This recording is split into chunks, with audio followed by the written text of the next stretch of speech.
અમરેલીમાં ભયાનક અકસ્માતનો વિડીયો સામે આવ્યો। અમરેલીના લાઠી સ્ટેટ હાઈવે પર કેરાળાના પાટિયા નજીક ખાનગી ટ્રાવેલ્સ બસ અને અલ્ટો કાર વચ્ચે ગમખ્વાર અકસ્માત સર્જાયો। સમગ્ર ઘટના ટ્રાવેલ્સના ડેશકેમમાં કેદ થઈ ગઈ। આ અકસ્માતમાં 3 લોકોના ઘટના સ્થળે જ મોત નીપજ્યા, જેના કારણે અફરાતફરીનો માહોલ સર્જાયો। મહેશ બારૈયા, અમરેલી। અલ્ટો ગાડી છે,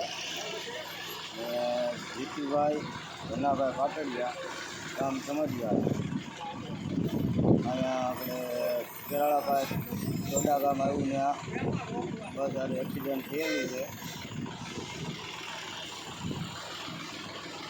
અને ત્રણેય જે મરણ જણા હતા એના નામ શું શું હતા? ત્રણેયને તો નામ નથી ખબર, હા, એકનું નામ ખબર છે। હા, એમાં લેડીઝ કેટલા હતા? લેડીઝ એક લેડીઝ છે, હા, બે જેન્ટ્સ। અને મૂળ ગામ ક્યાંનું? અકસ્માત સમઢિયાળા ગામના હતા। હા,